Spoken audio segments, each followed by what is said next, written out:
Welcome to our 12th episode of the DMV Autocross podcast. I'm Danny Ko. And I'm Atta Tabesh. Thank you for joining us on our episode number 11. So, Danny, how many autocrosses have you done in the last couple of weeks? I did 0 autocross. 0. How many did you do? Nada. But no need to fear. We have our dedicated guest reporters, Greg, Al, and Marcus on site at some of the best autocrosses describing the action. And unlike us, they're not slackers, thank goodness. So let's just jump right into it. Let's go to this week and next week in DMV Autocrossing. All right. So for Sunday, June 9th, is the PCA Potomac Autocross number 3 event on the Potomac pad at Summit Point.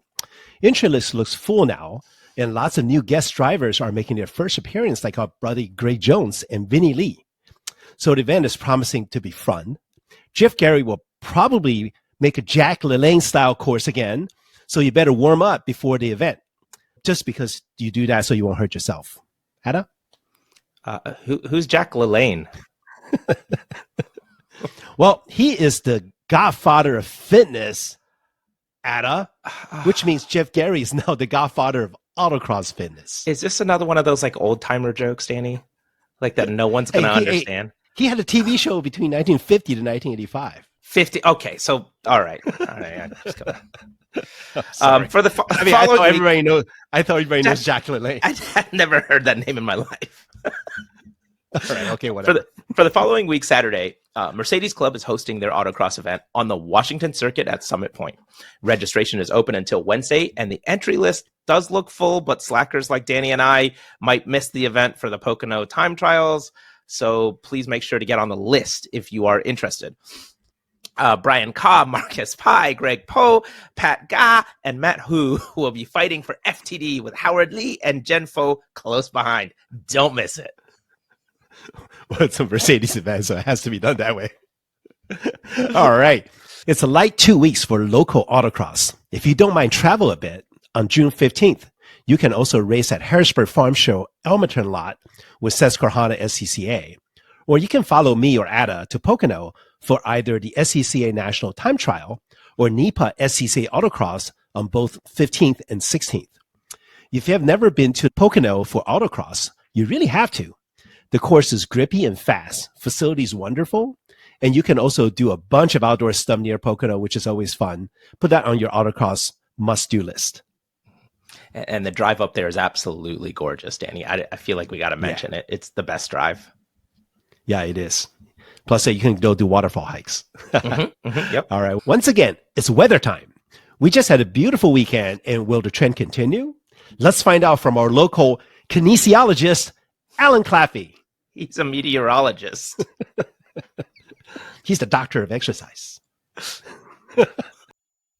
Hi, Danny. Hi, Ada. It's me again, your friendly weatherman here in beautiful downtown Waldorf, Maryland at the Weather Terrace at Parsimonious Racing HQ. And to do a recap, I don't remember what I said about 2 weekends ago, so I'm going to pretend it didn't happen. I assume my forecast was completely spot on and nobody was surprised by anything. Last weekend at Waldorf, we had a overnight rain, which led to drying conditions for those of us running in the first heat. That was less than ideal, but it was otherwise a dry day. And we know this spring, dry days have not exactly been that common. So we're going to try and keep the decent weather momentum going. I have the forecast for the next 2 weekends right here. There is a fairly light schedule here in the DMV area. So for Sunday, which is June 9th, I see PCA Potomac is running at Summit, and it says here it's going to be cloudy and 72, and right now it's probably in the high 80s in Waldorf. 72 sounds really nice right about now. I don't see any sign of rain in that forecast, so let's take advantage of that. Saturday, June 15th will be the next one on the list. Mercedes running at Summit, and I have that at cloudy and 82. Again, a nice forecast and a little on the cool side, relatively speaking, of course. As far as anything else is going on of particular interest to the DMV Autocross podcast hosts and or weathermen, we are going to the Pocono Time Trial National Tour which is also the weekend of the 14th and 15th. And says Saturday will be 69 with a touch of rain. What does a touch of rain mean? I don't know. It's not like I'm a weatherman. Sunday, it's going to be warmer, 77 with a morning shower. So I can live with that. So I would say if you're going to be autocrossing with PCA or the Mercedes Club, or you're going to be doing time trials at Pocono with us, that's pretty good forecast there. So get out there, have fun, enjoy your car, enjoy your friends, and I will talk to you again in a couple of weeks. So back to you guys in the studio. Thank you, Alan. As we said before, Ada and I were slackers, and we did not attend any autocross these past 2 weeks. But fortunately, we have 3 friends that can help us out. For the WDCR number 2 event report, we have our fast buddy, Greg Pollock, interviewing the winners at the event. Greg? This is Greg Poe, live here at Regency Furniture Stadium with the results from WDCR number 1. In the lead, we've got Cody Hunt. STX, what was your time? 42.0. 42.0. And then in second place, we've got Marcus Pine. What was your time? 41.5. All right, so we got top hacks and fastest time. What was the key to success today? Cody? Not screwing up. Not screwing up. Marcus, what was the key to success today? Not flooring it everywhere. Not flooring it everywhere. Rolling onto the throttle. All right, thanks everybody. Have a good one. As you can see, Greg did a fantastic job interviewing, but those 2 goobers just froze in front of the camera and stood there. That proves that fast autocrossers are just dorks and not cool like us slow autocrossers.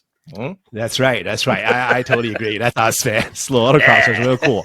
We're so cool. Since it's the SCCA event, which means PAX ruled the day, the top 10 PAX winners are number 1, Cody Hunt, goober.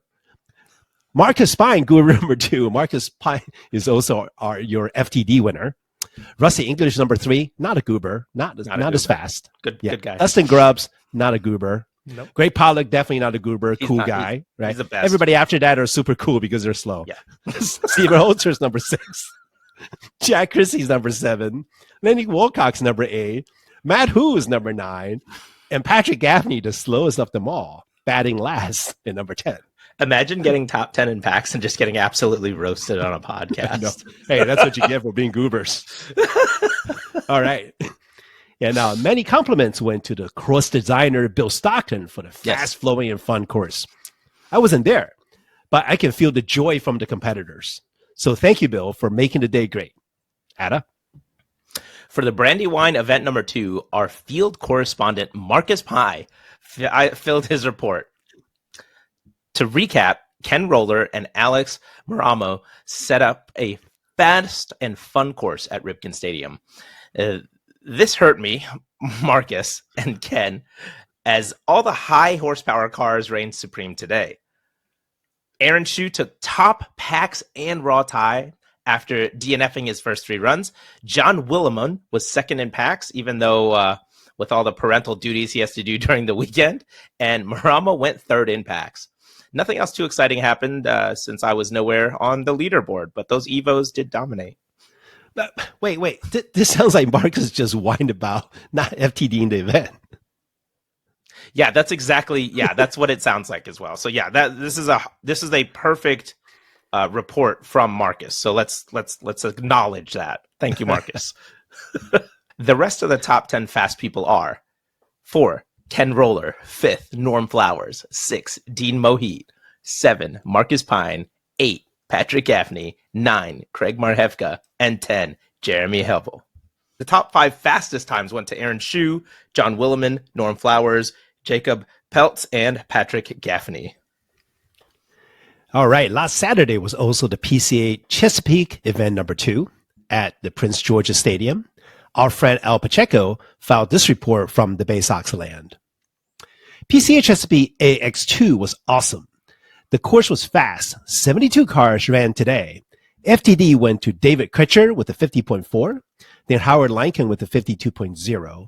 Damon Lowney was third with the 52.7. Dan Ruddock is fourth with the 52.9. And Matt Hoffman, my buddy Matt Hu, was fifth with the 53.1. Everybody had a great time. See, Marcus, this is how you're supposed to make a report. Leave Marcus alone. His report was fine. All right. Okay. Well, Marcus did appear twice in this report. So thank you, Marcus. Thank you, Al. And thank you, Greg. And this ends the event report of the week. For our feature of the week segment, we like to cover an interesting, informative, or fun topic which could benefit all autocrossers. Our guest today attends many autocrosses in the past few years, who now I would consider a veteran autocrosser, but he's also so young and super smart. Other than being the fast guy, he's also well known for his awesome racing videos and sweet data overlays. We're lucky to have him showing us today on how to create super cool race videos and what we need equipment-wise to do it correctly. So everybody, please welcome Daniel McFarland. Okay. Hey, Danny. Thanks for having me on. Welcome, Daniel, and thanks for coming to the podcast and showing everyone a skill that most don't have, which is how to create awesome videos. So we normally see videos with no data or no gauges or some canned videos from GoPro or Garmin. But the best videos come from usually Solo Storm, but they're not really creative. They don't have those artistic impression points. But your videos, on the other hand, get a 10 out of 10 in technical merit, in artistic impressions. We're so happy to have you, and I think our guests are really going to like this series a lot. Yeah, thanks for having me on. 10. That's a 0-1 on my screen. Really? Dan. Oh, it's still backwards. It looks like a 0-1. 10.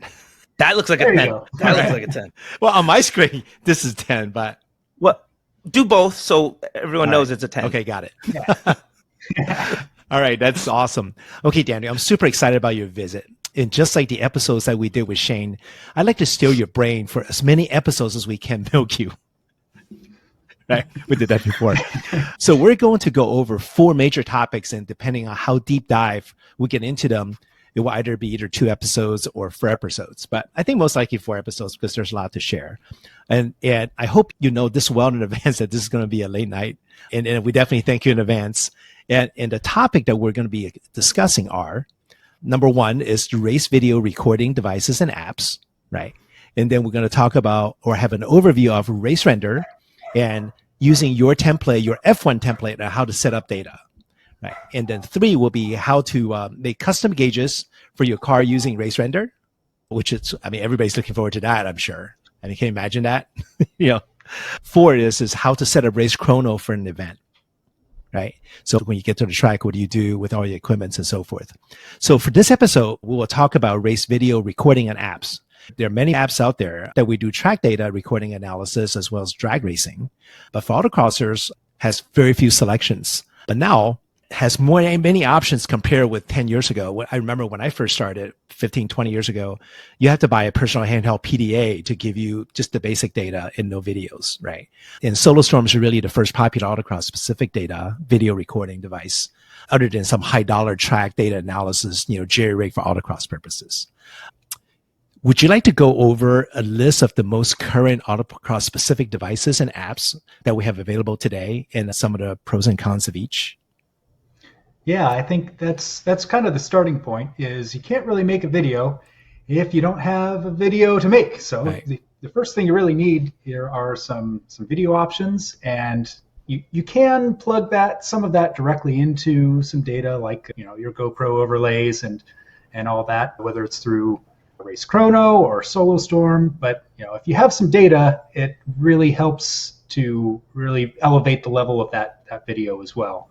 And if once you get to that point, you got that 95% grade. It's an A, but it's not 100%. So if you want to get that 100, you got to go out there and really customize it, make it look like those professional onboards that I've been watching for the last 30 plus years or so. I think even before I can remember, before I was, like 3 or 4 years old, I've been watching IndyCar videos and NASCAR and Formula One now and all that. And they always have the onboard video and they have the data that goes along with it. So I came into this, I guess about almost 8 years ago at this point, knowing, all right, well, even if I don't really like this whole autocross thing, I don't know, I've never done this before, but if I can make a video that is really awesome, and that's going to be satisfying, even if I don't enjoy the driving as much. Yeah. Well, it turns out I love the driving, so I'm still doing it now. I kind of knew going into it, all right, well, I know even before my first event, I need to go out there and research, what sorts of video devices and apps and all that I can use in order to make some of these videos. And even then, I was able to start putting out videos, and I've got every single event that I've ever participated in. I've got a video on my YouTube channel. Wow. Except for a level 2 school in 2019. I still need to get that video out. I've got the data. I just never got You know what that makes you in Ada's world? Oh. You're the Asian uncle that takes all the pictures like me. That's a fair assessment. That's exactly what I do, by the way. I am religiously taking videos of every one of my event. And then the only thing I felt like I was taking home with me at the end of the day is my videos. That's always my trophy. So I hope that a lot of people get the same idea, because those memories, years later, that when you saw that you did a particular event, you can always refer to it, and those are a great thing to remember. It really truly is. Oh yeah, I remember. I can go watch my best run from my first event and see, oh yeah, I remember I dropped 4 seconds from my first run. It was amazing. Yeah. And then I look at it now and I'm like, I missed the apex there, and I'm way off that cone, and I should have been on the throttle like 30 seconds earlier. But you dropped 4 seconds. I did, and I felt super awesome about it. As you should. All I can say is my first video that I remember was just very fuzzy and moving like this, and you can't see anything. And then, wow, that looks like a great run. Do you know what it was? Yeah, back then you didn't have digital, right, Danny? You were recording on VHS. No, it was one of those kind of video. The crank, the That's crank right, one. yeah. Nice. No, I'm serious. It was at Ripken Stadium, and then when you watch it, it's like, I don't know if what I just saw. It's like maybe like Blair Witch Project or something. It's terrible. You can't see anything. It's like Anyway, I'm sure the technologies are much better now. So Daniel, what do you think? Let's maybe we should go over some. Do you want to go over apps first, or you want to go over devices first? Probably go over devices. So I think, the first thing is you got to have video. If you don't have a video, you're not going to be able to make a video. So you got to actually have video from the event in order to put something together afterwards. And there's really one main option right now that all the apps kind of integrate with, that everyone works with, and that's GoPro. I mean, they publish their protocols so that, Solo Storm can start your camera when you get to the start line, and stop it once you cross the finish line. And they've got the remotes if you want to run multiple cameras like I do now. I've got one behind my B pillar and one on the other side of the car, so I can see, did I hit any cones over there? I can start those with my remote, start them at the exact same time. I barely have to synchronize them at all. Everything's already ready to go. But you do have to keep a couple of things in mind, because if you want to just use the video and you don't want to actually run any other data, if you get a brand new GoPro 12, they don't have GPS anymore. So you try and put your track map up there, it's not going to be there. You're going to need either an older GoPro, either a 8 to 11, or even earlier than that if you want GPS data as well. I can definitely add something, because I definitely have some experience with this. So this is a GoPro 7. The 7 GoPro, you used to be able to just hit the record button, and then it will turn that GPS on. There's going to be some data delay. So there's probably a 1 or 2 second delay on your GPS data video to the GoPro. 11, which is this one I have, you have to turn the power on. It will seek the GPS and then lock in the GPS before recording. If you don't turn the power on and wait a few seconds to get that GPS, your data will not record the actual data. And it only comes with the GoPro Black. That's for years, and even today, that's all I use for data, believe it or not. So I'm really excited to hear what Daniel is going to show us. Yeah. Well, some other things to keep in mind. I think around the GoPro 8 or so, they started adding in the Hyper Smooth 2.0 and all that. And it's really awesome. It's so awesome that you're going through a slalom and it looks like you're going through a straight line. And if you set the camera upright, maybe that's not as jarring. So if you have it inside the cockpit, maybe it's, it can focus on the car and recognize that the horizon's moving and you're okay. If you put it outside the car, you'll definitely notice there's at least one video I have where I'm going through the slalom and it looks like I'm a slalom skier. The video's going straight and the car's moving around the cones. So I actually don't run stabilization on on the cameras at this point because I can do it in software later. Yeah. So we'll definitely go over that later as well. Yeah, I don't run stabilization either, like we discussed before. How about angle wise? Do you run wider angle, or do you want like narrow or like standard? I usually run the standard. I think the linear. I don't really run the wide screen. Was it like 90, 110, and 170 or something like that? It's something like that. Yeah, I know. I tend to run the 2.7K, which is the vertical resolution of my monitors, because I don't have a 4K monitor here.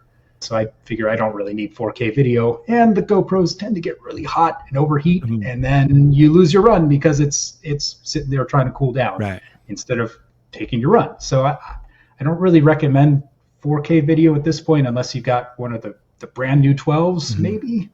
But the 2.7K seems to work really well. It gives me really clear data, and especially 60 frames per second. You need to run the 60 frames per second, or well, you could run higher, but you really want the 60 frames per second, because if you're running 30, it's gonna look more like a film, which maybe is what some people would go for, but I want the super smooth video going through it. So there are some other camera options. You've got DJI, or you can even use your phone if you really want. A lot of apps will start recording directly through your phone. So if you got your phone mounted in a good spot, I mean, honestly, most phone cameras are about as good as an action camera at this point anyway. But you're not going to get kind of that integrated, not going to get as much out of it as you would just a dedicated camera ready to go. Okay, great. So our recommendation will be a GoPro, mostly from 8 to 11, you think? Yeah, I think those are probably the prime suspects at this point. Like you can go and get the brand new option if you want, but you're really, even the last 11, 10, even those, they have a little bit of better heat management, but if you're just running for 2 minutes at a time, it's not as big of a deal. Yeah, understood. All right, so for other devices, so GPS and... Yeah, so once you get to external GPSs, it really is going to depend on the app that you're using. So some of the apps support something like Garmin Glow or Q-Stars. Some of them support even better options like a VBox Sport or the new Racebox Mini. So if you've got some of the nicer apps, they can support the new stuff. If you've got something like Track Addict or Race Chrono, they can kind of support most things. You're not going to get some of like the race capture track, stuff like that, aren't going to support things like that. SolarStorm supports a lot of stuff as well. Right now, my recommendation is the Racebox Mini, because it's 25 hertz. You get 25 times more data than you would get out of your phone. So that hard 90-degree turn that you're taking, you're going to see every single dot along that line, rather than just, all right, well, I started here, there's a point here, and then directly 90 degrees sharp turn right after that. Cars don't actually move like that, so you can't really compare that. It's not going to be accurate enough to say, all right, I was 4 feet outside of where I was entering here, so I took this a little wider and was able to see the exact curve that I took through the turn. You're not going to get that with just your phone. So I definitely recommend some sort of external GPS. The Racebox Mini is my recommendation at this point. Yeah. I've got the suction cup that I mounted my VBox Pro or VBox Sport to. I've got it on there. I haven't run with it yet. My VBox Sport actually died on the second day in Charlotte, so had to switch over to the phone GPS for my last run, and it was it's data. Yeah. It's maybe not the best data, but it's there, and at least have something to compare. Yeah. But yeah, you can definitely see the quality difference of a real external GPS versus your phone. It's been a couple of years since I've used just a phone GPS, or even something like a Q-Stars. I've had that VBox Sport for 4 or 5 years at this point, so I have gotten really used to having the really nice data to see exactly what's going on. Yeah. So you get the right app, you can see, what you did the previous run and where you gained a lot of time and all that. So it's extremely helpful to have the right GPS. I think second to video, the GPS is definitely the most important. Yeah. Yeah, so I can add a couple of things. I mean, I went through probably 2 or 3 Q starts. Just make sure that doesn't get wet. I fried a couple of in the rain. And then the dual models are pretty popular now. A lot of people like them. I bought one when they first came out. My experience with it wasn't that great, but I think the newer model, like 150, 160, are pretty good. V-Box Sport is one that I had for almost 10 years. I mean, that thing got beat to death. And then that was always consistent. Sometimes I have to re-upload the firmware to get it come back because it will stop charging. But that's a $400 option that I don't think that's relevant today.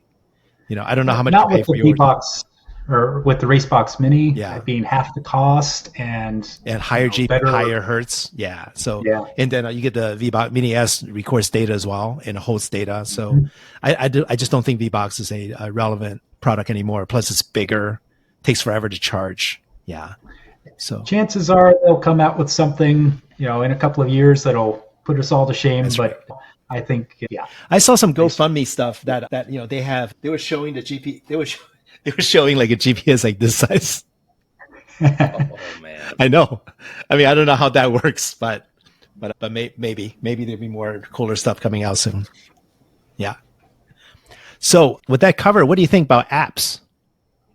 Yeah, so apps are kind of where you're going to that's where you interface with most of the data. So you're going to see, this is how my runs were, this is how I got putting everything together. So if you have the right app, you can gain a lot of insight into the runs that you are currently in the process of making at the event, and also after the event. You can see, all right, this is everything that I did for the day, and kind of get either quick comparison at the event or learn, I should have been on the throttle here when I was braking, or I over braked at this point. Some people can get that directly out of the video. Other people just, need that extra squiggly line to say, the line was straight here and it dipped on the second run. So I got off the throttle and lost speed. So I think having the right app is extremely important. So apps like Track Addict are free, so that can't beat the price. It's got a lot of support for various GPSs, for the GoPro cameras. The data that it exports can be imported directly into Race Render. It can export its own videos, so that's a really good option.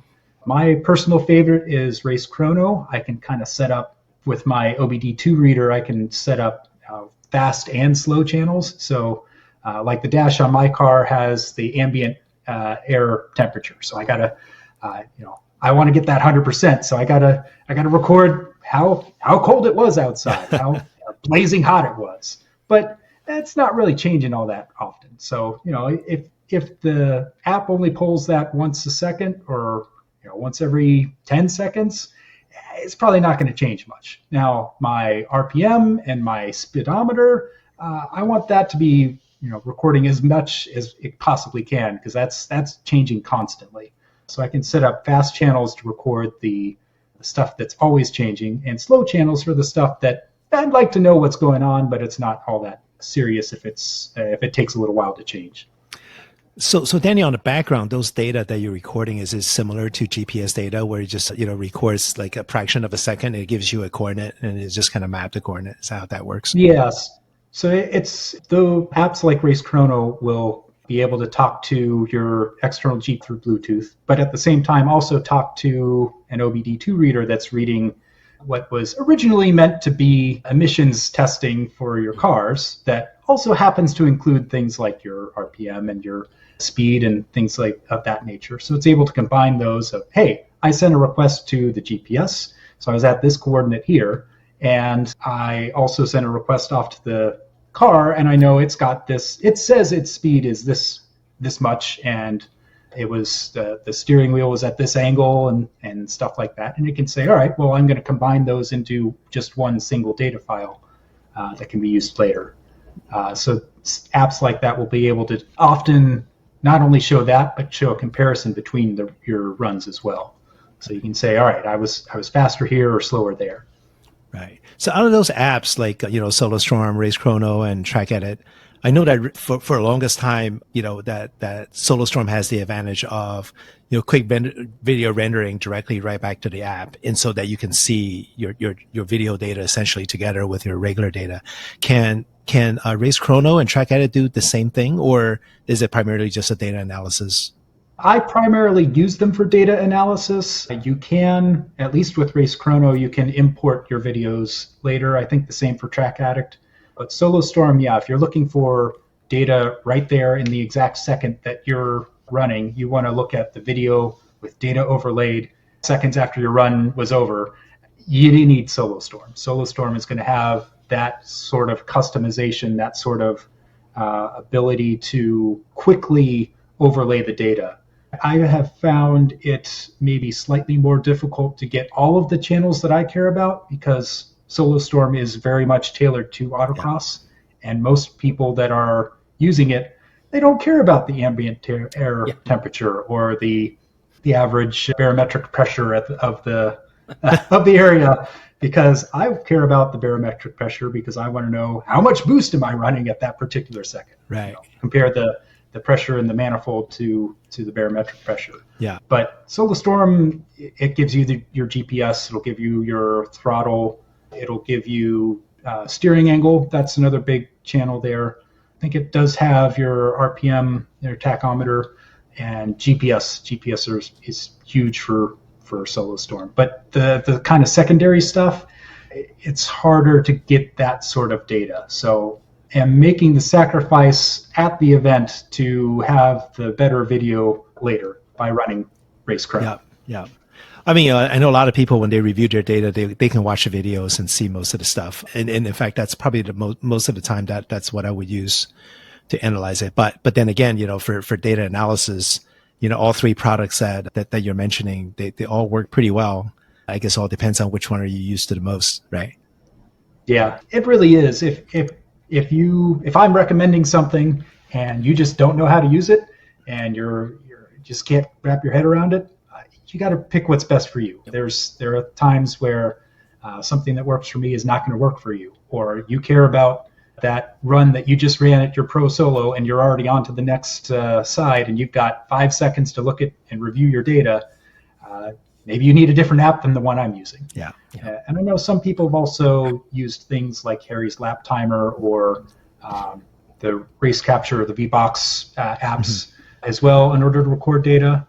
Some of the very early videos that I was running, I was just running Torque, which is really more of a diagnostic tool, just running logs like you would run for sending like tuning logs off to your tuner in order to get your everything mapped out there. So any way that you can get the data, that's better than no data in my opinion. Yeah. So before we wrap this up, we probably should go over like the general cost of all of this stuff that we're talking about. Just have a good idea, right? I'm sure for people that's been doing this for a while, they know exactly how much everything costs. But for the rest of the new autocrossers, how much would the whole setup cost? Yeah, so your GoPros are generally going to be in the $200 to $400 range. Your external GPSs, if you're going with a Q-Stars or a Garmin, those are going to be in the $75 to $100. The Racebox Mini is $200. So you're looking at maybe $500 between camera and GPS. The apps, Track Addict is free. Race Chrono's $20 to $30, somewhere in that ballpark. SoloStorm is $220. I thought it was $200 or somewhere in that range, unless they want that a little bit. Yeah, it's quite a bit more expensive, but it's also very much tailored to autocross. So between that and getting some maybe like an OBD2 reader. I really like the OBD Link readers. I think they give really good data. Those are usually in the $60 to $100 range. So then mounts, you need to mount the stuff too. You don't want to just have your phone sitting in your pocket trying to get all this data. You kind of want it mounted to the car. Yeah.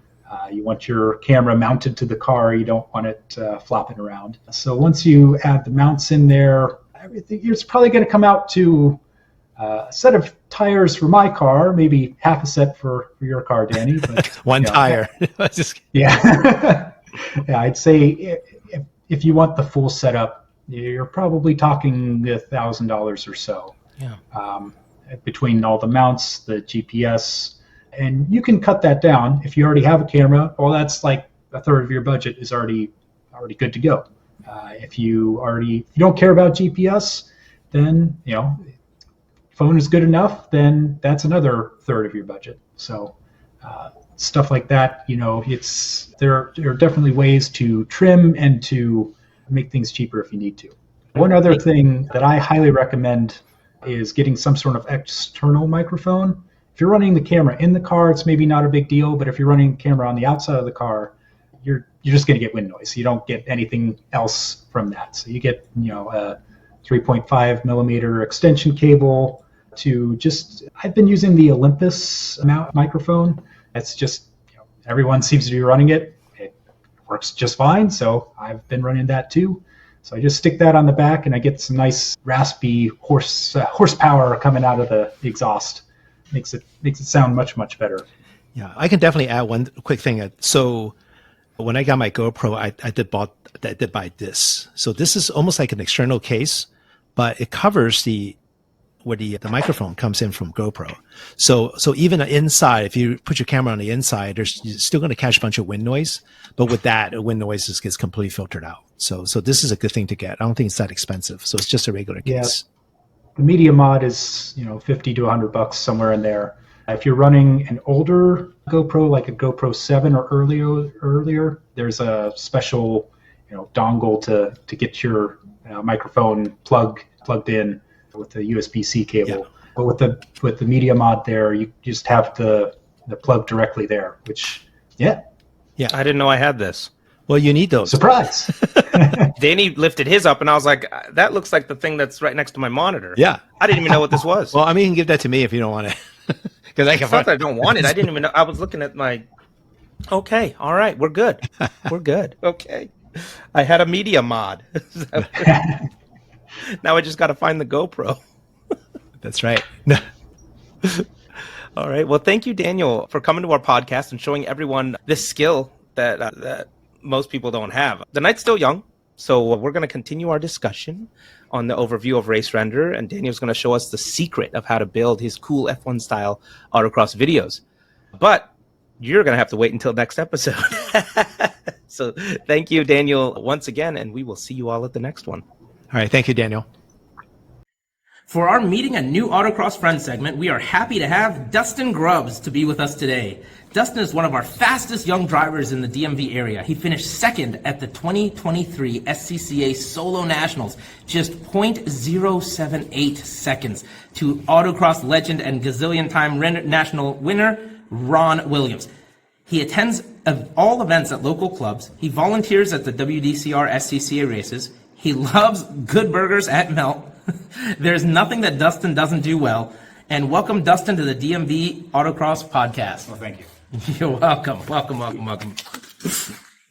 All right, so Dustin, could you tell us a little bit about yourself? How'd you get into autocrossing? When? Why? How, when, and why? I'm born and raised in Virginia, went to JMU, and found autocross at Madison Motorsports. I had never heard about it. And so I went to the first Madison Motorsports meeting, and Ray Schumann was there, and he's like, hey, this is what you're doing. This is how we're going to be safe. We're going to go down there and do an autocross at Verona. And I don't even remember what car I had at the time, a beat-up M3. I mean, it was a cool car, but I could barely get it to pass inspection. So I'm going down there as a spectator. I think I even got some ride-alongs at my very first event, just spectating. Fun. And from watching, from the grandstands to riding, I'm like, man, this is cool. This looks a lot. I thought it looked easier than it was. Right. Thinking back to those first 3 events, definitely. So Madison Motorsports Day, they got me into autocross. I never drove until after I graduated. I'm impressed you graduated. I thought you were going to say you just left. After like 7 years, don't they kick you out? It was there a while. Yeah. Yeah. Okay. I mean, I had to end up paying for my own dining plan. Right. Yeah. But yeah, so then after graduation, I didn't even have a car. I was walking to work. But I'm like, I gotta get back. Yep. It was way too much fun. So after learning what I had from the GTI, I did 3 events in 1 year. Okay. 2015. It was not good. I was on all seasons. It was in DSP tire. I was 8 seconds off of G Street. That's fine. That's okay. I'm like, but this is cool. Understeering everywhere, you know. So then, then I started reading the rules a little bit more. That's important. Start learning what you're actually doing. STX. I'm like, okay, so now I'm better with more cars like me. Well, still wasn't really there. I'm still 4 seconds off. Autocross community though. That's where, for fun runs, I had a gentleman, Gary. He was like, hey, take my Mark 6 GTI. It's the same prep as you. It has RE71Rs. I'm like, okay. Drops 3 seconds. There you go. I've always been a car guy, but tires? I never knew about tires. Tires. And it's just all about power, right? So, that was honestly a huge eye opener, and still very thankful to this day just for that one experience. And that was from the GTI. Yeah, What have you had since then? I went from the I only did one more event in the GTI after that. I actually put a rear sway bar on it. Okay. Because that's what you're supposed to do, right? It ruined the car. Stability control, it did not. Like, I ended up selling that, taking about a year off, got married, some other life and some moves in there. Now I'm getting back into it, clean slate, fully in. I learned a little bit in those first 3 events, but now it's time to look at national results. Like, where does this end? Like, where does this go to? So I started pulling up national results. E Street, G Street, H Street. They're cheap. I broke young adult. E Street. It's not practical. It's going to get broken into probably in Alexandria where I was living in. So I started Ubering a H Street Civic, 2011 Civic SI. That's what you all probably met me in. Yep. And I had that for maybe 2-3 seasons until it was rear-ended and totaled. I had aspirations of taking that to nationals that year, but it never happened. I think the year prior it was canceled. But yeah, I got a ton of experience with that. Learned a lot from a couple of the local guys, Steve and Crit, Pete Courtney, Chris Allen. Just chasing down other fast guys. Like, how are you? I would walk with Steve. I would walk with Chris. What are you doing here? What tires are you on? I went out, they recommended some Falcon 615s, which I recommend to everyone now. They last, they're cheap, they're loud, they'll let you know how to drive. So then H Street kind of just fell through after the car was rear-ended. Daniel McFarland let me finish the season. Then we got to learn some good data from all of his great stuff. And then, so he let me finish that year. And then I was on the search for a car. I was always eyeing Mike McKee's Civic, even Danny. Danny had he did. That Civic coupe, and I'm like, man, those things are quick. I even went with a ride rim, so I'm in the market for that. It was that Fiesta ST, so I bought the Civic SI. Yep. And that's what you're in right now, and that's what you're dominating with. Well, thank you. And I was just in a rush to get it. I got the wheels and tires on it. I think I got 3 or 4 events in it, and then off to nationals. I was like, I'm not wasting any more time. I'm going out there, stock alignment, just wheels and tires, no bar, let's go.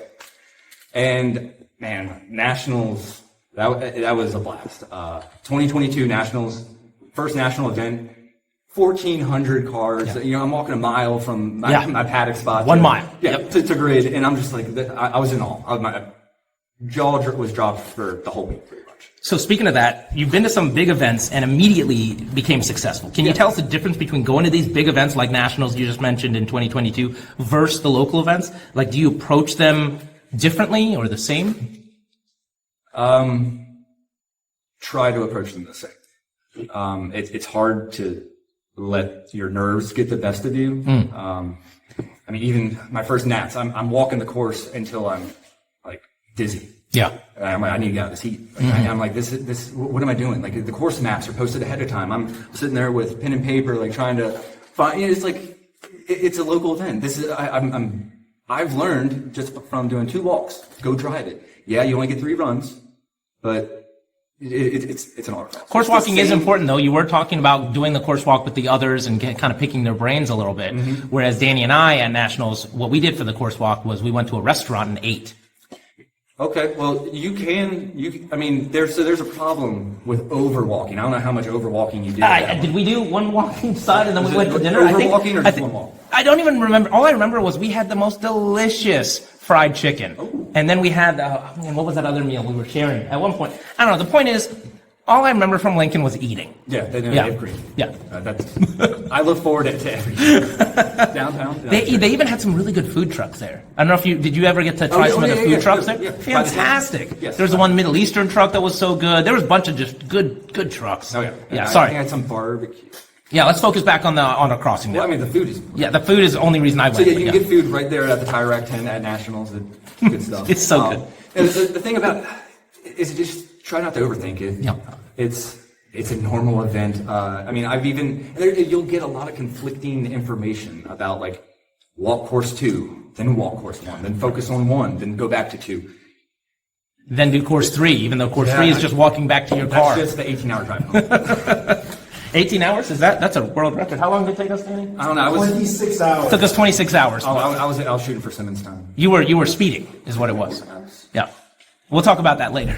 The record is 15 hours. The record is 15 hours. Wow. From the DMV, so the region, the home region of this podcast to Lincoln, Nebraska is 15 hours. That is absolutely illegal. Who was it? Mike Lane. Mike Lane, was he trailering? And he did it in 15 hours? My goodness gracious. That's like 95 miles an hour average, no stopping. He's young, he can hold it, doesn't have to go back. Oh, man. That's great. So you attend all local events in recent years. We're at a local event right now. What are some of the things you've observed at the races that you like? And what is your favorite event and why? This could be anywhere. It doesn't have to be local or not local. Just tell us about your favorites. Event? Yeah. Anywhere and why? Can I? Yeah. Just one. Just try one. Try the podium. Pick 3. Podium. Yeah, honestly, if I had to pick one, it's Lincoln. Lincoln. It's just beautiful. There it is. There it is. The creme de la creme. Yeah, I mean that's as good as it gets nationally. I mean, it's 150 acres of concrete, something like that. More than that. Yeah. It's in the airport. Yeah, it's massive. So, all right. So, what's next? Any goals this year? Going to Nats? Question mark. What are you doing the next 3 days? Like, just hit us with it. So goals this year. I'm actually doing my first pro solo. Wow. I signed up for Cleveland. So the overall goals are just try to match or beat last year. Dip my toe in pro solo, see how I do.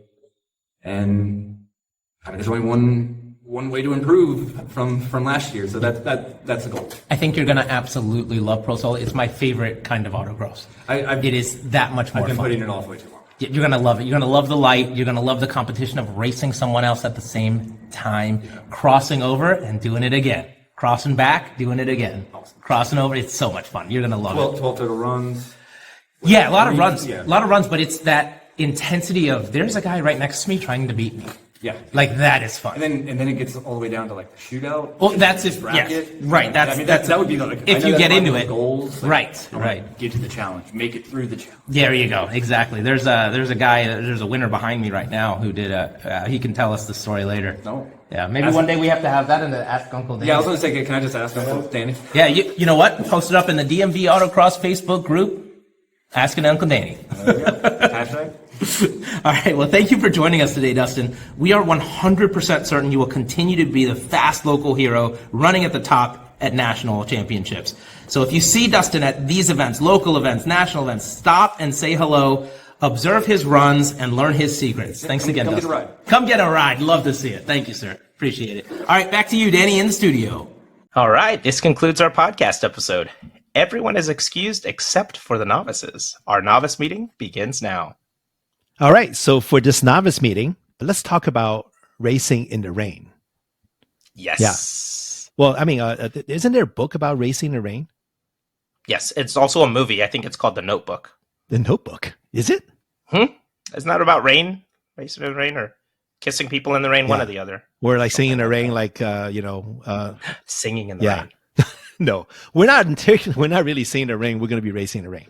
I think the reason I want to talk about that is because, especially this year, if you just started, there's been a lot of rain. You've only raced in rain so far. That's right. So that's not usually happens. We've gone through a whole season without racing in the rain. Yep. So this year, for some reason, that just about every event that we have to race in the rain. So first of all, if you're a novice, you're showing up at the races, or you are a race season autocrosser and you still show up when it rains and not cancel, thank you. Right? That's what it's supposed to happen. Well, there's some benefits though too, Danny, of showing up in the rain. Really, there is. So the thing is that people typically cancel in the rain, but what it typically hurts is the organizers, right? Because the organizers, they it doesn't matter if it's rain or shine, they have to pay for the event. Yeah, and then if you don't have enough people and people canceling, obviously they're not a lot. Some organizations are not getting their revenues if if it's before cancellation, and then their equipment has to be waterproofed and all of that stuff, and it's nasty to set it up. I mean, all you have to do is just watch Alan afterwards, drying out everything, throwing all the cones on the lawn to dry them up once the sunny day came. How much work that these organizers are putting in, when they're running in the rain. So first of all, we definitely thank all the organizers to allow us to run in the rain, right? But for people like us, dealing with the rain is a lot easier than if you don't have to worry about the organization of the place. You just have to worry about yourself and your car, right? So Ada, let's go over some of the stuff that the people have to worry about themselves first, not their cars. So what do you do? What do you do when it rains? Right off the bat, even if it's might rain. So maybe it doesn't say 100% chance. Maybe it says 10, 15, 20% chance. If it might rain, Danny, I'm bringing a rain jacket. I'm bringing a hat. Okay. No matter what, I'm bringing a pair of boots. I have a pair of Adidas waterproof boots, right? And I am not going to get myself wetter than I need to be. Yeah. And that keeps me so happy, so much better mood. I'm not soaking wet. I'm not freezing. I get cold, right? I get very cold very quick. You have to bring that rain stuff. And I know it sounds so stupid. Well, 15% chance of rain. I'll be fine. Rain's never hurt anyone. No, but it makes you feel bad, right? Like if you're soaking wet, even one shower for 30 seconds while you're working out there, it'll soak you and ruin the day. Yeah. Just ruin your day. So that's my first, right off the bat. I have that stuff in my car, in my trunk. So that's my first step. Before I even think about the car, I'm thinking about myself. Yeah. Yeah. You always bring that stuff. So my list is very similar as Ada's. I have a rain jacket. I have a pair of rain pants. I bring an extra pair of socks. Oof, that's wisdom. Yeah. And then I usually race my racing shoes, and I have another pair that I normally walk around or drive to events with. If I don't care about that, that's what I have, because when it wets, I'll just jump in my racing shoes on the way home. But if I do care, I usually bring, I don't have the rain-proof boots that Ada has. I have the rain-proof. Yeah. So what I did was I just grab another old pair of sneakers and take it with me. When it's raining, I'll wear that. And then if it gets soaked, if I don't like it, I just chuck it. Right. So but always bring that with you, regardless if it rains or not raining. I actually have I actually bring an umbrella with me as well, but I know that the rain stuff that I carry usually keep myself dry. I don't really need an umbrella, but sometimes I bring an umbrella just because. Like this weekend, it started raining, and then you and I were standing right next to Les. Yeah, and you just held right. So Les was sitting down there. It was raining. I just held an umbrella. I mean, it's nice. That's one just one good thing to do, right? So bring that with you. But remember, most organizations will not allow you to bring an umbrella on course. Right, not for when you're working. That's right. That's right. For safety, you got to be ready to run. You got to be When you course walk, no problem, right? But when you're working, most organization will not let you do that. So just make sure you have the clothes to stop you from getting wet, right? Okay, so now what about your car, Ada? What do you do with your car? Okay, so for my car, the first thing I have, and I always take this now, is I have a box that I have all my stuff in, all my junk in, and that box is made of plastic. So nothing inside the box gets wet. So everything stays dry. I know this is going to sound like you guys are like, oh, we're novices. We're in the novice meeting. I'm telling you, a waterproof box, whatever, a storage box. I use a storage box. I think I got it from like Home Depot for like $10, right? With a lid. It keeps all my stuff dry. I have to have that with me all the time. if I don't have it, I feel nervous, right? Like anxiety. So number one is that. Number two, I have my dry stuff too. So my tire pressure gauge, my all that stuff, you still got to bring it. You might not get the same heat in your tires, but come prepared, right? So I still have all my dry stuff. It's not like I have a wet box and a dry box. I have all my stuff now in a wet box, right?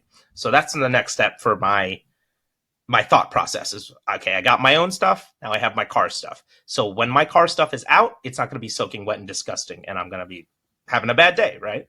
So that's my next step. What do you got, Danny? So I'm very similar. I have 2 cars I race, right? So I have 2 plastic boxes. Perfect. I actually don't transfer my box to the other because I have some specific tools that are made for this car, but that the other car doesn't use. So I don't bring anything that I don't need to bring. Perfect. I do have to transfer my tire pump and my tire pressure gauge, between the two. I also have a fix-a-flat tire plug kit that I transfer between 2. I don't have 2 of them, but that's what I do. I make sure all that stuff is in my box. And another thing I bring is I bring at least a 50-gallon waterproof trash bag.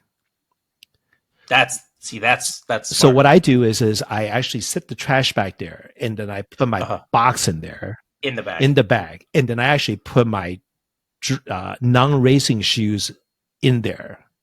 So everything I have, I put it in the plastic bag, I tie it, and make sure that it's upside down so it's not open to any rain. Right?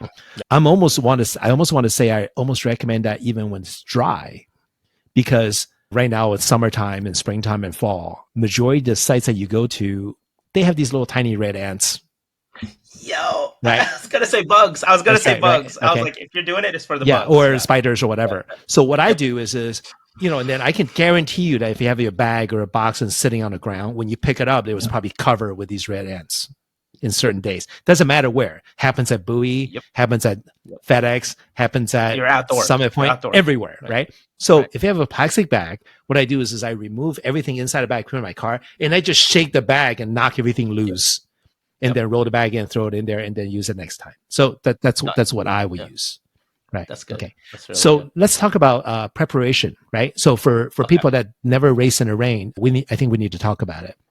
Sure. Okay. Yep. So there are certain tires that you're using. Like once you get into autocrossing, like if in the beginning it doesn't really matter, but once you get into autocrossing, then commonly after a couple of events, when you try to look for advantages, people typically ask each other, "Hey, what tires are you running?" Right. There are tires that work really well in the wet, and there are tires that doesn't work well in the wet. Right. Mm-hmm. So if you don't have the tires that work in the rain well, right, just expect that you're going to have to do more. You have to do better driving to counter those type of stuff. Right. I don't know what most people do. I mean, in fact, most of the new autocrossers probably just have whatever tire that's on their car.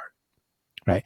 But once you reach to a certain level of autocrossing that you want to become competitive, then it's probably a good idea to kind of watch what the weather is. Like this, the sole reason that we have Alan to give you a weather report is because the weather conditions and course conditions plays a important component to what put to your race preparation. Right.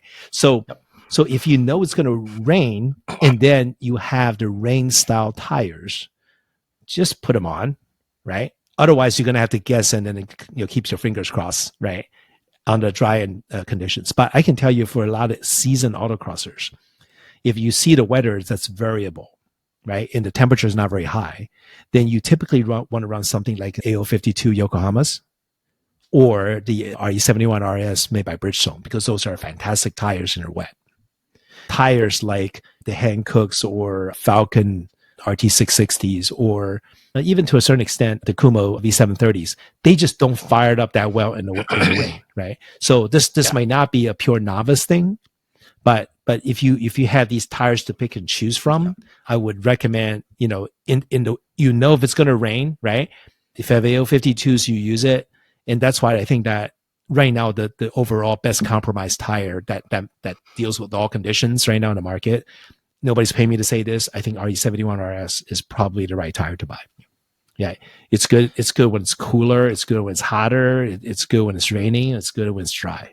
So for autocrossing, if you want to max out your advantages, I think that's what you would do. Yeah. If you have one set of wheels and tires and you want one, say budget as a factor, right? It makes sense. It's a great tire for all conditions. Yeah, just to be sure, right? Okay, so then as far as car prep is concerned, right? Most novices would just probably have whatever the stock shocks and tires and all that stuff. So just go drive it. Learn. Yeah, that's You'll learn right. so much. That's right. In the And rain. I think with your regular tires, you can run at roughly the same tire pressure, right? But if you're a seasoned autocrosser, obviously you know what you're doing. But I can tell you, I can share what I'm doing. Usually I would soften my shocks if I can adjust them. I will also lower my tire pressure. Drop them. Yeah, drop the tire Drop pressure. those Yeah, tires. yeah. Yep. Just drop them down. Just drop them. You know, like RE71s, I'll drop them to 25 and run Drop them. it like it's hot. Yeah, Yep. and then just drive. Believe it or not, a tire like AO52, if it's just wet, it has so much capability, right? And if you have a Civic Si or something like that, a low power car, I mean, I'll tell you, pouring rain, I've done full throttle before in ECSs, and then it's fine. But of course, you have a more powerful car, it's a little bit different. Yeah.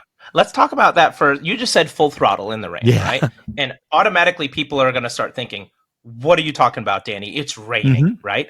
Can I share how I have this season, right? This season, I've raced more this year in the rain than my whole life autocrossing combined up until this year, because everything I've done this year has been wet, soaking wet, right? Track days, autocrosses, driving to track days has been torrential downpours. It's sketchy. Everything I've done has been in the rain, right? So I feel like I've done so much rain driving. My takeaway from this year alone has been, when you say you floored it, I believe you, because I end up having a lot of traction in a straight line in the rain. I have almost all of my traction. I don't want to say it like for every car, but if I hit the gas in the rain, it's almost, once I, not talking about spinning a start, once I'm moving, if I hit the gas, I'm moving like it's dry. When I hit the brakes, it's almost like I'm slowing down in the dry. It's not as good, but it's close. My problem is the left and the right in the rain. I lose a lot of what I assume that I have in turning in the rain. So when you say you floored it in the rain, I'm like, yeah, because I'm learning that I can floor it in the rain and it's okay. Yeah, no, it is. So yeah. If you have to, can you talk about that? If you have to ride tires, and then obviously it's car dependent, right? Typical example is a couple weeks ago when I ran a Mercedes event, and then our session was wet. I mean, it was like light drizzling, but it's been raining for quite some time. The ground was wet, right? I was on full tread, almost full tread AO52s, Yokohamas, right? And I know with that tire, it can take care of wet, in the straight line without that much of a problem. So anytime when I can set myself up to get a big long run that's straight, I try to take advantage of it, and I'm being very aggressive about it. The key, and it makes sense. Yeah, the key thing is you got to allow the distance for braking, right? So braking obviously is not going to work as well, but in a straight line, you could full throttle. I mean, especially in autocross conditions without those big puddle waters, right? If it's surface is just wet, you can actually go in for it. And then as far as this transitional stuff or turning left and turning right, believe it or not, they are actually fairly capable in doing slow speed turns, like left and right. It's the high speed transition. It's a high speed that gets a little sketchy. So what I would do is, and again, when something that I want to do better, I try to do it earlier. So because the speed may not be quite as fast, if you need to set a corner up, set it up earlier. Instead of driving to the spot and set it up 15 feet before you make the transition, set it up 20 feet, 25 feet before the transition, 25 feet, right? Just to allow that differences. But you can drive fairly aggressive if you do things early, because if something didn't happen or you need more distance, whenever you do things early, you always have time to recover. Right. Yeah. So in the rain, I would say, obviously, it does require a little bit of a feel to the car. When your car is moving around, the back end's coming around, the front end's plowing, you have to be able to feel that when that happens or instantly when that happens. Right. You can't wait until the back end is already completely turned around and go, oh, what do I do? And then, I go down. In the rain, you probably won't have the chance to fix that. But yeah, I mean, that's what I do in the rain as far as driving is concerned. Yeah. I love it. Okay. So, and then, so what do you learn as a novice, Danny, driving in the rain versus driving in the dry? Because I almost want to say, and maybe you can kind of dive a little deeper into this, but I almost want to say racing in the rain is fast forwarding your experience. Yes. It's Yeah. Yeah. You're forced to apply a lot of things that you know and then you feel to it. So basically, when you run the dry, like I don't even know people talk about this much. I remember when I first started where the stock class are still our comps. Yeah. Right. And then I actually remember people that they're taking, like there are people who love our comps. Yeah, sure. But there are actually people that constantly say you don't want to start learning how to drive on our comp because it covers all of the mistakes that you could make. Yeah. Right. So which is exactly what you said. If you do in the rain, right? It's almost like if you drive in the dry, your streets are our comp, right? And when you run in the rain, now your grip becomes the old street tires. Old street tires, not the new street tires. Right. So in some ways, that way, if you drive in the rain, if you drive in the in the wet conditions, everything that if the car started sliding around, moving around, is just going to exaggerate, right? So, but the fix is the same, right? So in the rain, you need to be hyper aware of how your car move and how you control your car. But in the dry, at a certain level, you have to be hyper aware of how you move your car because the speed is so much faster, right? So when you're driving in the rain, actually gives you a good opportunity to kind of practice on what the good old days is like, where the tires just absolutely suck. Except the good old days. Right. And then right now, I mean, AO52s, RE71 RS, I mean, they have so much capability now compared with when I first started, right? And not too long ago. And of course, the people that started 30 years ago, they'll be saying, "Oh my God, you guys have RE01s," and then those are super fast. I'm like, those are junk, right? And then I remember like people are like loving the star specs from Dunlap, right?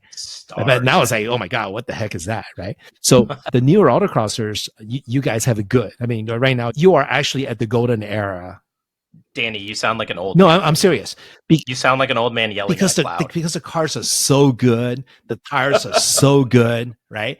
That it's just so good. I mean, it covers a lot of things now for you already, right? Yeah. So so take advantage of driving in the rain, because if you have all the stuff, go drive in the rain actually brings you back to kind of really test your skills.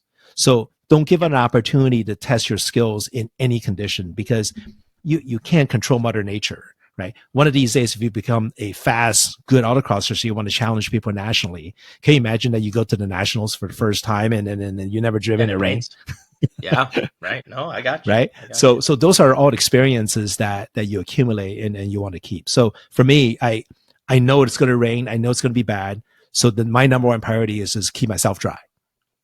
Right. Same. That's right. Yeah. Same. I keep myself dry. I keep myself comfortable. And then I just let everything happen the way it happens. The worst thing you can have is you have, 3 inches of, water in your shoes and you're walking like, gross. Right. Because that does ruin an autocross for absolutely. me. That me being soaked. Right. And my car, like say all my stuff is soaked because I left it out and I didn't have a box and I put it in my car. I mean, it's happened. That's right. It's happened. Why do you think I have a plastic box now with a lid that like clicks closed, and I still click it closed in the summer? Because I have PTSD over the first time it rained while I was at an autocross. I was like, I don't know what I'm doing. I'm at an autocross. Just picture that you're completely soaked. You get into the car and then the temperature is a little high. And as soon as you fired up the car, the whole screen's blocked up. You can't see a thing. Right. So then you have to turn the AC on, to kind of blow the fog off. Right. And now you're frozen to death. Right. So think about those things, right? So, but if you keep yourself dry, you keep all your stuff dry, and then put them in the box outside, and don't bring them to the car. Those all come into play, right? So get yourself dry, right? And then go to these fun wet events, right? That because they are, and they are fun. And never forget. So, like, say you have some friends that you race with, right? You're a novice. You got a couple buddies that have been out there with you. 1 or 2 of them might not show up to the wet event. Yeah, and what that means is that you have more experience now than they do. That's right. And you have the wet experience, which is like a bonus. It's like a multiplier on your experience. Yeah. You're going to be the best of your friends. That's all I'm saying. I'm not saying that you're going to steal their girlfriend or anything. I'm just saying you're the best driver, and she might want to go with the fastest one of you guys. So that's... I'll tell but I would say though, skipping the rain events is a natural thing you do, right? Sure. Yeah, because it's a hassle, right? But I can honestly say I I do not skip rain events. I don't care how much rain it is now, because that's another set of experience that's another set of learning experiences that's hard to come by normally, but easy to come by this year. So really easy. Yeah. All you have to do is show up, and it'll be a rain event. Right. I mean, I'll tell you, some organizations that they just a forecast of rain, they just cancel the whole event. I mean, we have that, right? Wow. So the fact that these organizations runs rain or shine with no cancellation, it's a, they're the one that's doing all the hard work, not us. I just remembered something too, Danny. Imagine if you're autocrossing for points in a championship series. Oh yeah, a rain event counts as the same as a dry event. That's right. I'm just saying. Yeah. I'm just saying. And then for those of you who have front-wheel drive cars or all-wheel drive cars, or all-wheel drive cheater STIs. Yeah, you should be really, really happy. You should pray for rain every time, right? Because all of a sudden the advantage all comes to you now. Yep. Right. And this is one of the reasons why some of the SCCA races, they will separate all-wheel drive and put all-wheel drive together in the same class or put all the front-wheel drive in the same class. That's precisely the reason. Because in the rain, I mean, the delta of the advantage of the car became huge. Right. So especially if a Tesla. Oh yeah, Teslas. Tesla, STI, Tesla, those two cars are the top of the cheater list. Or any car that Marcus Pine drives when it's rain, then I've never seen him drive a rear-wheel drive car in the rain. Just last time I saw him, it was raining. Yeah. He was in a 700 horsepower Mercedes-Benz all-wheel drive. That's right. Unbelievable. Unbelievable. Yeah. He just said that, well, I work for Mercedes. That's the reason why I bought it. That's what he said. And he showed up with a fleet of loaner cars from the dealership. I've never seen anything like it in my life. Yeah. So that's what you get at rain events. And so with that said, this wraps up our 12th episode of the DMV Autocross podcast. And we thank you again for joining us and hope that you found this informative and fun. Yeah. And don't forget to join us for the next episode. And until then, keep those tires on the track and keep that wing in the back. Yes. All right. It's time for everyone's second favorite segment, only after the weather report. It's time for Ask Uncle Danny. So, Danny. It's probably the worst segment. I love this. I love Ask Uncle Danny. It's my personal favorite, but I love Alan's weather report, so it's whatever. Danny, Uncle Danny. What did you do last weekend? What do you do? What do you do when you're not autocrossing? Yeah, what do you do? Yeah, what's going on? When I'm not autocrossing, actually the weekend before I went to visit my daughter. Both my daughters. Great. They're older than everybody else that's autocrossing now. So I can't say I'm visiting my babies. I'm visiting my adult kids, right? So, but the last weekend, I did the SCCA time trials at Jefferson at Summit Point. Okay. Nowadays, when there's autocross and then when there's time trials, it's a tough decision for me at this point, to be honest. I've been autocrossing for almost 20 years, and I've been time trialing for 4 or 5 years now. I love, both events, equally, actually.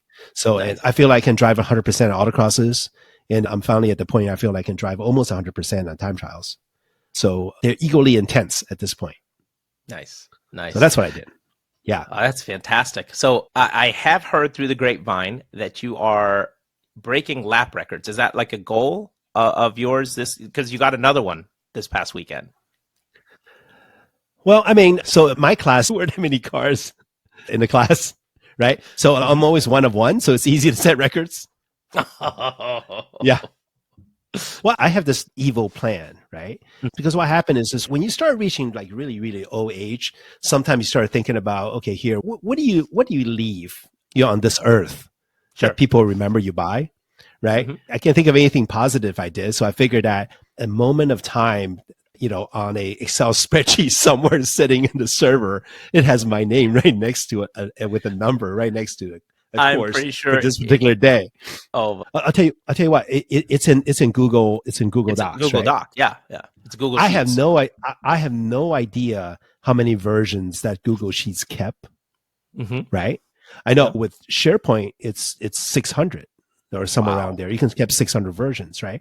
So I don't know what Google Docs version control is, but once you put your name there, if version control stays alive, did you know that thousands of years from now, it'll still be there. Your name will still be there.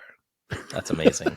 I love Well, it. until of course, some kind of a world explosion that takes away everything, then Well, then of course not. we'll worry about that And later. then that's when you find King Kong underneath, like Lake Placid or something. I know, but Godzilla's going to come and protect us too. King Kong and Godzilla That's working right. together. That's right. Okay, so that's what I did. I did time trials. Okay. And time trials was a lot of fun. Sometimes it get intense.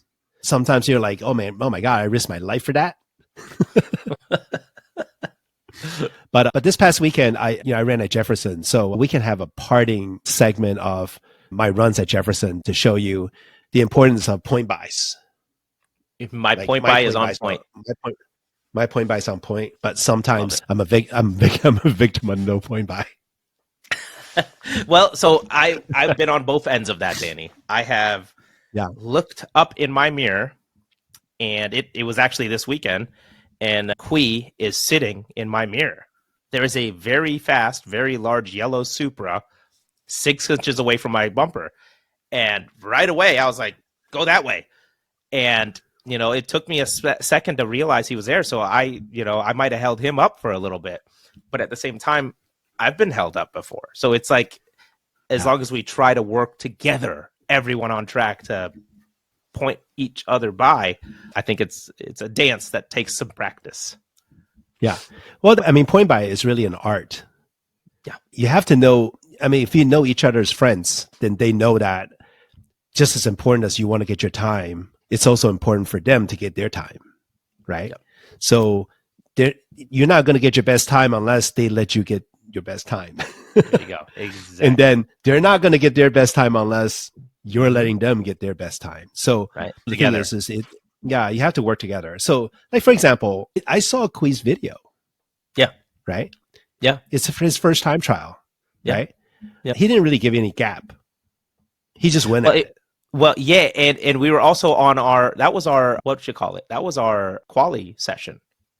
Yeah. And I saw the video of you. I think you're gapping Byron fine because you're not going to catch him. So the key thing is if you don't qualify well, right, but you think you can go much faster, you can go to your competitor and basically said, well, hey, I think I am faster, right? I mean, can I line up in front of you? I'm just going to go, and I promise you that I won't touch you, right? Yeah. And then just let him go. I mean, who cares, right? So it doesn't really matter. So this past weekend, Brian asked me that because I out-qualified Carwin big time, like, huge out-qualified him, and he asked me to go in front of me, and I said no. I just didn't let him go. Yeah, I would say no to Carwin either because he's slow. Anyone else, I would have said yes. Anyone else. Yeah, that's right. That's right. Yeah. So this is the time that I think we should drink a beer. Talk about. Oh, no, just kidding. I should. I have an empty Gatorade. Does that count? And that's a root beer. Yeah, that's a root beer. I got it from Stu Leonard's in Norwalk, Connecticut. Oh, very nice. So, nice. Yeah. But the thing is, it's definitely just like autocrossing where you have to work instead of, to help each other pick up the cones so that everybody else can run. Exactly. When you do time trials, everybody has to work together on course so that to ensure that everybody has a good event. And then it's not just you out there, it's everybody out there. This weekend, I actually made a faux pas. Is that the word? Faux pas? Boo-boo? Yeah. Yeah. I was being too nice, actually.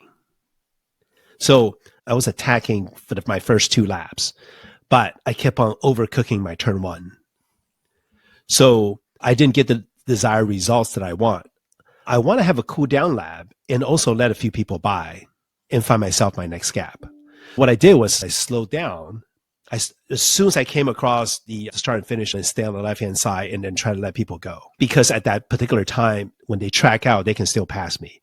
Yep. But what I didn't realize was, I don't know why people love to do that. I mean, I end up doing the same because our gaps are so tight, right? Yeah. And this was the later sessions, right, on the second day. So I felt quite uncomfortable to gap the person in front of me because I kept on catching the person. Mm-hmm, mm-hmm. Right. And then unfortunately, there were 2 or 3 cars that were in max that they should be running a lot faster, but they just didn't run that well all the way until that session. Like they were running, high 22s and 23s and 24s, and boom, they jump into the 20s. Yeah. Right. So when that happens, all of a sudden you're making up 2 seconds of your time and you're qualifying towards the back, then of course you're going to run some issues. Right. Yep. So So what happened was is once I got to that spot, and if we all run in a normal time, I let the first guy go, I should be able to just follow and then basically open the same gap again. But the two people behind him were running 2 seconds faster than their previous lap. So now all of a sudden I got 4 guys in a row that's behind me now. Right. Right. So I got nowhere to go, because what I would end up doing is if I don't park somewhere, Yeah. Right. You got to park. I'm going to kill three. I'm going to kill 3 cars. Yep. Right. Which you experienced. Yep. Right. So the only spot I can park to let people go by instead of making to the right, because then it would be really dangerous then. Right. Yeah. So what I did is while I was on the left, I tried to slow down. And when I saw a 3-car train coming by, I pulled over there to the service spot road, and I got out of the track. I went off. Nice. And just let people go by. Yep. Right. And of course, people were wondering why I went by. Yeah. Right. But when those kind of situation happens, I can only explain that, hey, that's what my intents are. I'm not there to, I don't want to stay on there and then just say, okay, for the sake of, I think that if I stay on there, will even make it more dangerous for everybody. Correct. Yep. Yeah. So anyway, it's a no to go off course, obviously. Yeah. Right. But in that particular spot, I feel like I have no choice. I want to ensure safety. I want to make sure I don't want to ruin people's lives. So that's kind of what I did. Mm-hmm. Yeah. But that would be the only fun, interesting that I think I did on that day. I know this is an autocross, ask me, right? But I'm just sharing my experience on time trials. But I think there's a lot you can relate them back and forth, right? Oh, yeah. Because what you're doing there at time trials, it's probably not a natural progression of after you autocross, you do time trials, right? But you have to remember, now there's so many different opportunities they can do different things. After you do autocross, you can do indoor go-kart, then you can do karting league, you can do HPDE, you can do time trials, you can do sim racing, you can do wheel to wheel. There's all of this stuff, right? That makes this whole hobby, a car hobby, a big racing hobby. So knowing more about different things definitely helps. Yeah. Love it. Right. Okay. So what I would do is we can end this, and then I'll put my fastest run about point by, Nice. and you can see. Awesome. The reason I want to do that is because there's profanity in there. So just so Sometimes there's profanity in racing. I don't know what to tell you. that's right. But it is what it is. You're like a grown up Yuki Tsunoda. Hey. Because I am. I'm bitching to somebody. Yuki, you got to cut this out. I love it. That's right. I'm like a Yuki Tsunoda on that one. I think Yuki might go to Alpine. Oh, come on. Everybody's going to Alpine. Everybody's going to Alpine. I think Yuki might be going. Everybody's going to Alpine. No one's going to Alpine. Who else is going to Alpine? I mean, look, this is what I've heard. I heard, what's his name's going to Alpine? Doohan's going to Alpine, right? He ain't going to Alpine. Schumacher's going to Alpine. He's not going to Alpine. I heard a report that Adrian Newey's going to Alpine. Come on, man. There's no way. Schumacher, I think, is going to go to, I think he's going to Williams, take Sargent's seat. I heard Bottas is going to. Bottas? Yes. I Oh heard my Bottas. God. And I also heard Sainz is going to Williams too. Bottas should go to Haas. Bottas should go to Look, Haas. I mean, it doesn't matter. It's a crapshoot. Everybody's saying whatever. Yeah. I'm telling you, it's funny you used to say that, right? Like my wife listens to a lot of podcasts, right? She listens to all the news podcasts and all that stuff. So, Sure. So, to be quite frank, I'm so tired of listening to that stuff. I don't listen to that much anymore. But I just had an epiphany, What is it? like we are like media. We are No, we're not media. We bullshit just like them. No, we're not bullshitting. This is real. We're talking the truth. All right. Okay. We don't know. Okay. I don't know what they're talking about. We're talking about facts. Okay. So I want to have a disclaimer. What Ada and I say are 100% true. Yeah. With maybe 1% bullshit. That's 101%, baby. Yeah, that's right. You get your money's worth. That's right. So the thing is, we're going to try to make this thing fun, and we're not going to tell you who's going to Alpine.